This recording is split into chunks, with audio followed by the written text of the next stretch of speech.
Dr. Mora here. I wanted to show you an injury of the right hand. This is an injury that happened in a mixed martial artist, young mixed martial artist, second metacarpal fracture.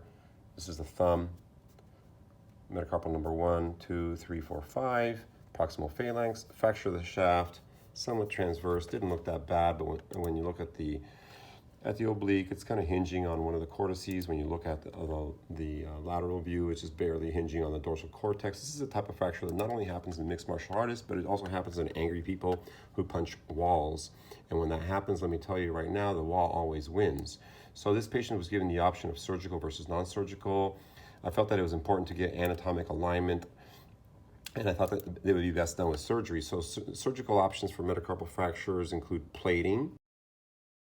Very low profile plate can be placed across a fracture site. The problem that I found with plating is that sometimes the tendon gets damaged, and also the plate can bend.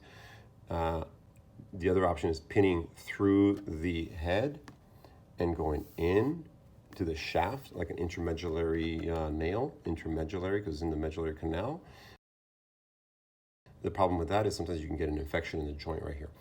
The other option is cross pinning like this, where you pin through the main fragments and go all the way across into the other metacarpal, and that way the other metacarpal acts like a splint. This is the intraoperative picture. This is a side view showing a nice straight metacarpal.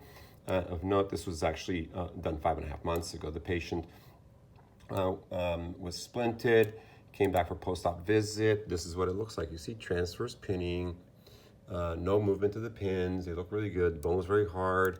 The reduction remained nice and straight. Metacarpal on the side view. And there it is again. And now what's happening now is there's a little bit of callus. Callus is immature bone that forms at fracture sites. There it is right there. A little bubble right there. A little bubble of bone.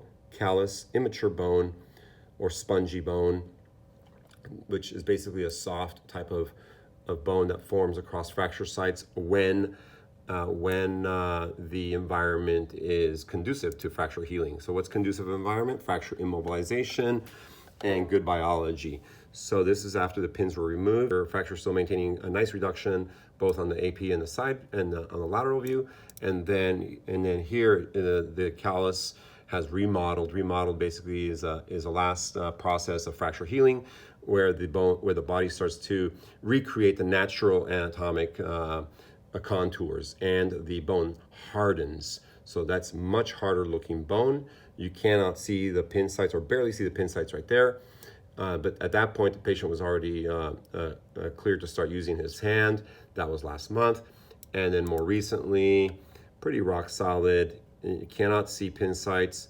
Nice remodeled bone right there. Fracture site no longer visible, and good and nice anatomic position.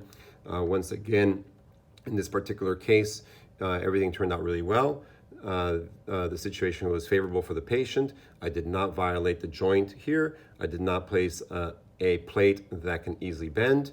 And in the end, the patient had a great result with a nice straight bone and nice union. Patient is cleared to start fighting now. But this was 5.5 months ago. So the lesson here is don't punch walls. That's basically the lesson. Don't punch a wall. You'll be out for a long time. And if you are a fighter, well, to be quite honest, they don't often fracture their hands. They're very knowledgeable when it comes to punching. Thank you very much for taking the time. This is Dr. Mora, Orange County Orthopedic Surgeon. Thank you.